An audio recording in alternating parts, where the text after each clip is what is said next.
Well, good morning, ladies and gentlemen. Good afternoon, good evening, whatever the case might be. Welcome to Grizzly Bear Sims YouTube channel and welcome to Fenton Forest Farm. Now, normally I say welcome back, and I suppose this is true because we have been playing Fenton Forest Farm for several weeks now. We've started out with the testing one version that Stevie released way back maybe over a month ago, and then we migrated over to the testing 2 version.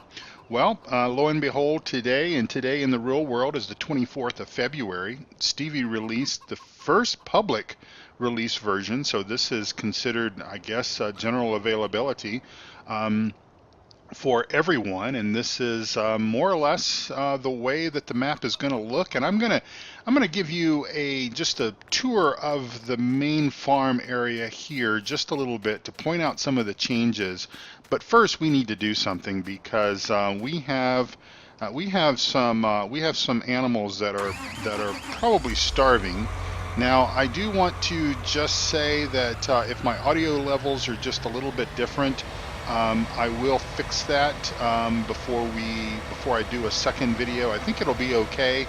I did some major testing trying to basically fix my wheel issues that have been ongoing for me since forever and a day. And I will say that I really have not, still have not got those fixed. I ended up basically reinstalling FarmSim 19. That did not resolve the issue. My dear friend Eustace Pharmer helped me out quite a bit yesterday, just providing me some screenshots of his setup. And regardless of how I set my Logitech G27 profiler, and for those of you sort of in the know, yes, I'm using the older version of that because you've got to stay on that old version for it to work. We're going to just park this tractor right here, and then we're going to get out and walk over to the gator. But yeah, you got to use the older version with the G27, and it's the same version that Eustace has, and it's more or less, well, I have it tweaked the way that I liked it for FarmSim 17, which works for me for FarmSim 17. His settings are obviously a little bit different. I have duplicated his settings, and basically, as far as I'm concerned, I don't think that FarmSim 19 even really pays attention to what the Logitech profiler is either telling it or not telling it. So we'll just have to keep exploring with it. But I'm not going to do a whole lot more with it just because I want to enjoy the game. I want to play the game, and we'll see if anything changes when the new update comes out from Giants. So speaking of the new update from Giants as it relates to Fenton Forest Farm, yes, ladies and gentlemen, we did not think that this version, the public release version of Fenton Forest Farm would be available until after the Giants update.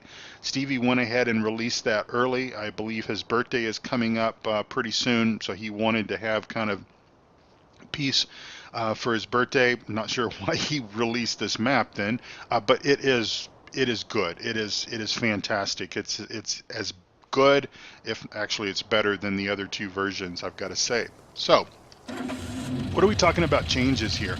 Not a whole lot has changed. I mean, the layout of the farmhouse, the chickens, the cows, the silage bunkers over there, the sheep are over here.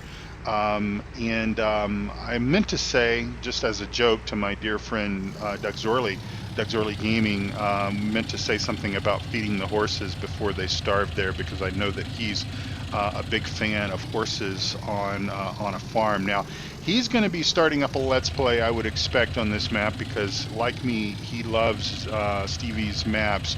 I would be willing to guess that probably the first thing he's going to do, even before he clicks record on the recording software, is probably sell the horses and get rid of them, because I just don't think he cares much about them. So really all this area over here is all pretty much the same as it was before. I believe that Stevie has made some changes to some of the field dimensions, and obviously if you've been playing either of the two testing versions of Fenton Forest Farm, you're going to need to get rid of those. You're not going to be able to basically salvage much out of those. You might be able to copy over your equipment if you're successful with it. I didn't even try. I tried doing that between 1 and 2 and had some errors and things, and I'm like, you know, life's just not worth it, so let me just start all over. And that's more or less what I've done here.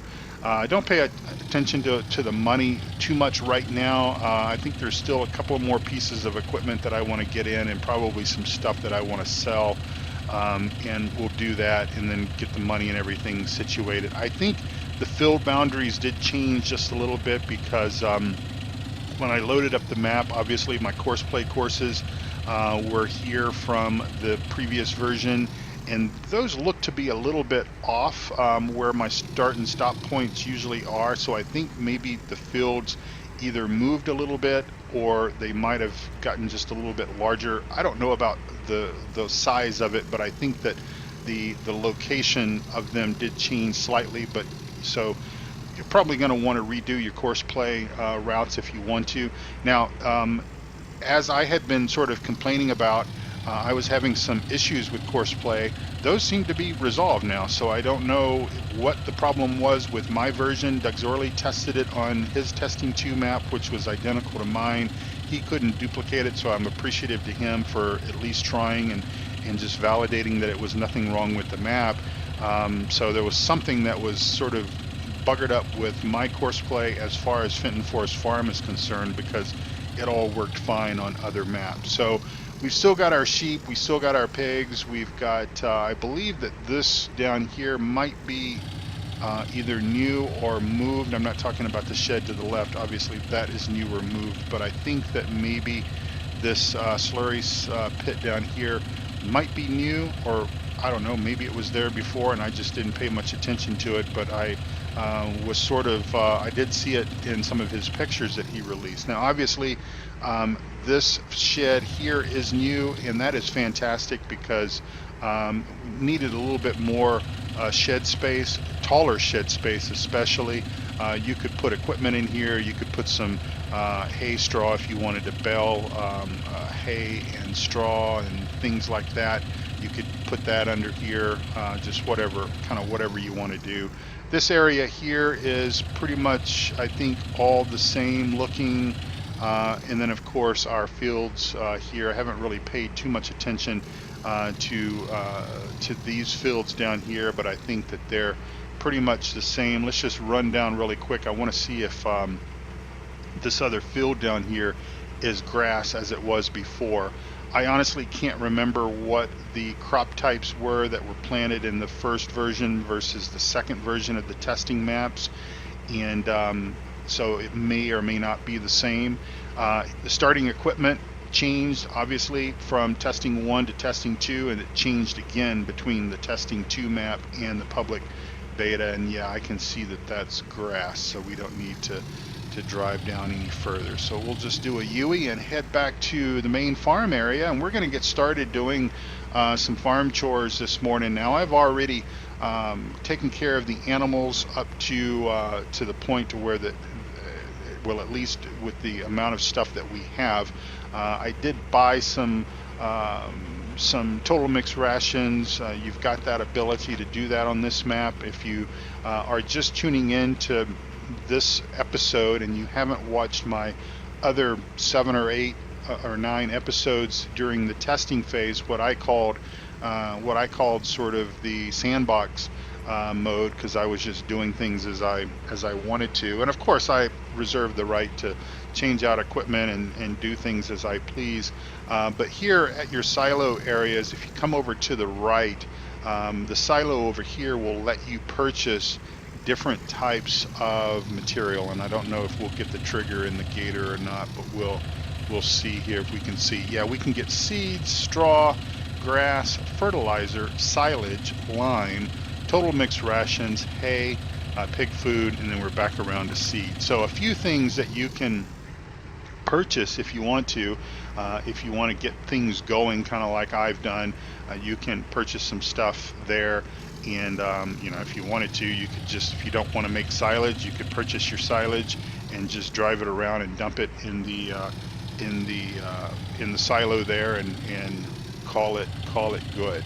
So I'm going to get the gator here out of the way, and like I said, we're going to get some farming going today, because one of the things that we need to do is obviously the amount of oats that I put in for the horses was about 12,000 liters, I think, something like that. And that more or less was all the oats that we have. Now, fortunately or unfortunately, I guess it depends on how you look at it. You can't purchase like oats or wheat or things like that from that silo that I was just talking about. So you will need to you know, get harvesting some stuff. Now let's just talk about the types of crops that you will start with. Now, when you load up this map from scratch, you're going to own field number 1 and you're going to own field number 2. So you're basically going to own this section here, 1, the farm, and 2. I have purchased fields 3, 5, and 8 just because I want to, because I can. We may expand some fields later on down the road. It just kind of depends. But that was what we were playing around with in the sandbox mode, and it's more or less kind of what I wanted to go with regards to getting started with our, I guess, Let's Play. I guess, you know, this will be kind of our official Let's Play that we're going to do here for Fenton Forest Farm. Now I'll just move this here out of the way, and hopefully it'll stay out of the way. And we'll drop that. We'll spin around over here and open this guy up. And I'm more or less using the same equipment that I had been using in Sandbox for the most part. There's still some tractors that I'm pretty sure I'm going to remove from the inventory, or from the arsenal of equipment that we have, and we'll figure that out here momentarily. Now I'm going to drive the combine, but I need to go and get my tractor set up here. So bear with me just a moment. I'm going to do an edit, and I will be right back. All right, well, we are back harvesting here, back with you. Thanks for that pause. Can't get steering guidance to function correctly right now, so I think it's possibly just me not having used it for a few days, and also my keybinds have disappeared, so I need to basically remap my function buttons to my controller, and that way it'll be like it was before. And I'll get that done, and we'll get cooking with gas here as far as that is concerned. But I think we can manage to harvest this field of oats without having to have the GPS or the steering guidance active. So hope everyone is having a wonderful day, whatever day it is that you're watching this episode. I do appreciate you tuning in for all of my content, regardless of whether it's Farm Sim or Plane Mechanic Simulator, or just whatever I choose to bring to the channel. I do obviously I have my favorite. Farm Sim is my favorite to produce video content on. I find it just the easiest because it's slow enough paced, it's laid back enough that I can just kind of set up here and do whatever needs to be done as far as the farm tasks are concerned. I don't have to worry about running off the road at higher speeds like with ATS or ETS2, and so that is kind of my deal. Now, obviously, we're not going to get a high amount of yield off of this field at all, simply because, let's see if GPS will work. Let me try to do the keyboard. So there's our A point, and then we'll go up here a little ways and throw our B down. There's our B.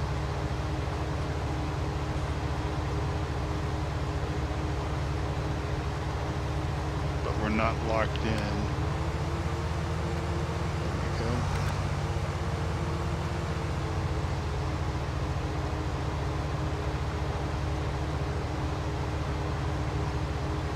All right, let's see if that will work out for us. I'm going to kick cruise control on here and give us some additional camera angles and stuff. We'll come back and tidy that up momentarily. We may also be off a little bit on this edge, but I'm not going to worry about that right now. So obviously, if you are going to play this map starting from scratch, kind of as I'm doing as far as the fields are concerned, your fields are not fertilized. So this field was already ready to harvest. This is essentially day one. So this is just, it's 9:45 in the morning. It took me about an hour and a half or so of gameplay time, I suppose, to get things set up the way that I wanted to get stuff initially set up and get the animals fed and whatnot. I did fertilize one field. I think the field behind this one was not ready to harvest yet, and so I was able to fertilize that. So just pay attention to what your field conditions and everything are, and I think you'll be fine. Now, he's in the way, so we're going to go over here and we're going to request him and see if we can get him to move and see if he'll come around without running into our header, and so that we can go ahead and empty what little bit we have. But yeah, certainly don't anticipate a whole lot of yield off this.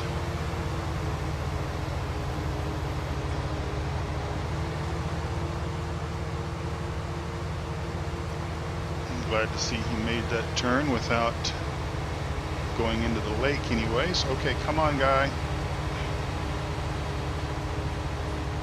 Geez, I'm gonna have to reevaluate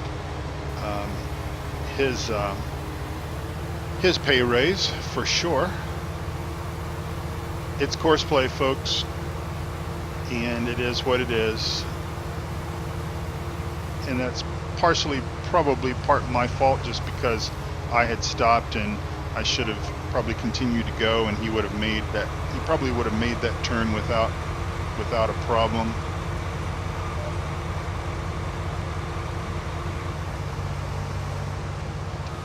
Raise our header up and come back around here.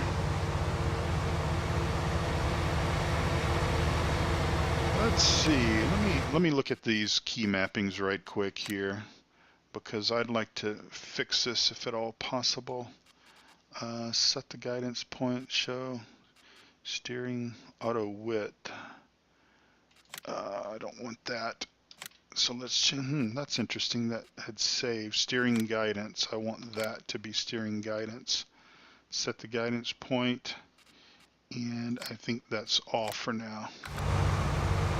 There we go. And let's go to town. So he's probably going to have some problems, maybe with that barn. We'll see. But it is what it is. Course play is still very much in beta at this particular point in time, so there's going to be some challenges, and there's going to be some opportunities that you're just going to have to work through. So anyway, we are more or less, starting over from what we had been doing before. I'm going to still reserve the right to make substitutions for equipment and stuff like that as I see fit, just because that's just kind of how I roll. At least with this particular series it will be. And so if something new comes out, we may swap it out, we may play with some mods or whatever. Again, it's just to have fun and maybe showcase some things. If you see a mod that I use during my Let's Plays, I will direct you over to my mod spreadsheet. It's at grizzlybearsims.com. Again, that's grizzlybearsims.com. I do manage my mod spreadsheet. I try very hard not to put a mod into the game that I don't have recorded on the mod spreadsheet, and typically I do add them to the spreadsheet after I have validated that everything works well with the mod and that there's not going to be any problems, and et cetera, et cetera, et cetera. So I did a pretty good job with Farm Sim 17, making sure that anything that I had out here that I used during the course of the videos was also on the spreadsheet. With 15, it was kind of hit and miss, and I've obviously tried to adopt the same process for 19 that I was using with 17. I still want to organize them just a little bit differently, I think, but for right now, it's out there, and you'll just you can pretty much find them. It's pretty common sense the way that I've got them organized right now, but it's always been my idea to kind of essentially organize them the way that they appear in the shop. But that's just going to take a little bit of effort on my part to find the time to actually make that happen. So for right now, they're pretty much listed in the same way, the same format that I had them for Farm Sim 17, so that's kind of logical with, you know, plows, cultivators, tractors, forestry equipment, etc., etc.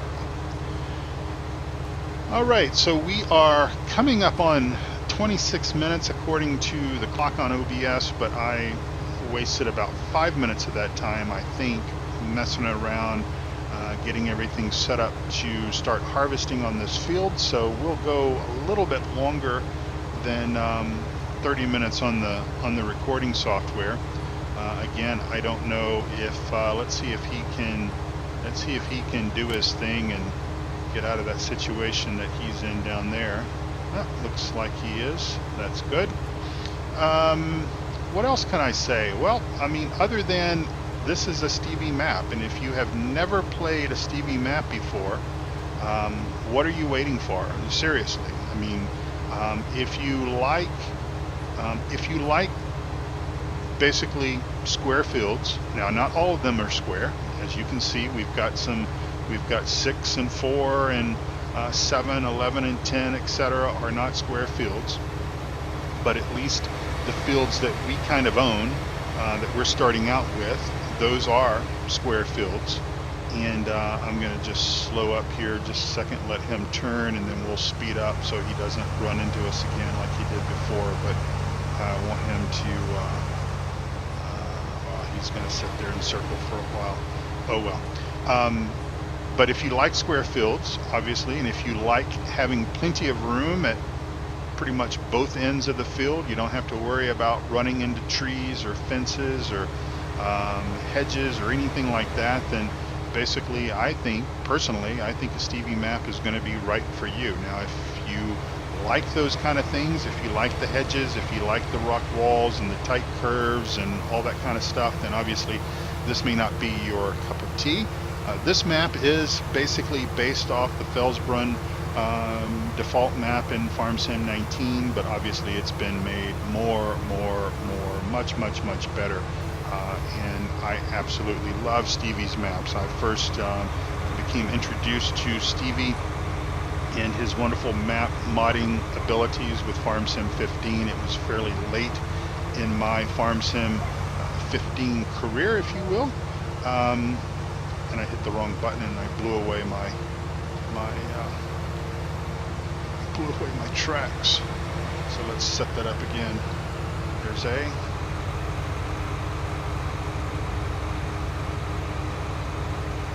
There's B. And we're locked in. So what I like about a Stevie map is I like the fact that pretty much everything works the way that it's supposed to on day one. Now, obviously, the 2 testing versions, there was some issues with testing 1. He sorted those out. He fixed those for testing 2. To my knowledge, I couldn't find anything wrong with testing 2. He made some changes, obviously, and now we have the public release. So everything should be fine. Everything should be dialed in quite nice. Now, of course, he does say that once Giants releases the update that we're all expecting and maybe not so patiently waiting for, because especially if it addresses some of the issues that we have, that he'll need to change 2 different things. Now, he didn't say what those were, but he'll need to make 2 different changes on Fenton Forest Farm, and then he'll upload that obviously once Giants releases the update, and it should not require a game reset, a map reset. Now, I use the word should just because, you know, don't hold me to it, but it should not require a game reset. That's one of the reasons why I felt pretty comfortable with going ahead and starting kind of an official Let's Play on this version, because obviously when the updated version comes out, it should just be as simple as throwing it into the mods folder, overriding the other version, and then we just pick up where we left off. But of course, make your backups and all of that good stuff, because you just never know. And it could be something that, you know, it's going to be completely out of Stevie's hands, because it's possible that Giants will do something that no one is expecting them to do, and that may force a reset. But we'll just have to see how that goes, really, and see. But yeah, Stevie is just a remarkable guy. And the thing about Stevie is, the thing that I like about him is that he is sort of a perfectionist in a way. He will basically work and fix things on these maps until they are absolutely 100% spot on. He stays engaged with his user base, those of us that use his maps and his mods. He stays in touch with us. He listens to us. He makes those changes, gets them uploaded, gets them done right, and gets them out there to us. So if there's any challenges, things that are going to come up about this particular map in its current state, I would expect in the next 24 hours or so that there will be an update to it if it's required. But I personally don't think that there's anything wrong with this map, and I just absolutely adore a Stevie map, and I think you will too if you give it a try. Now obviously I've changed out the combine, I've changed out a few other things, a few other pieces of equipment. There's still some equipment that I will probably get rid of and not replace. You're not going to be you're basically not going to be tractor poor, that's for sure. This map provides you from the get-go lots of equipment, and so you can just swap that out if you want to. Stevie does mention something on the update that, if you think that you can basically go in and sell off all the equipment and everything, and then basically be set, you might be in for a surprise. He says, don't be fooled into thinking you have mucho money even selling off the starting equipment, as the map will eat what you have. Have fun with it. Regards, Stevie. So there you go. Anyway, you'll find the link to this wonderful map down on my mod spreadsheet, and it basically is available from Stevie's Facebook page. So you will need to have Facebook. You will need to essentially be able to go there and get a copy of the map if you want to play it. So without anything else needing to be said, I will say thank you so much for watching, and I will be back with you very shortly for another episode on this fine Fenton Forest Farm map. And until then, ladies and gentlemen, God bless you all. Take good care of yourself and enjoy the month of March, because March is just around the corner. Take good care, and we'll see you down the road. Bye-bye for now.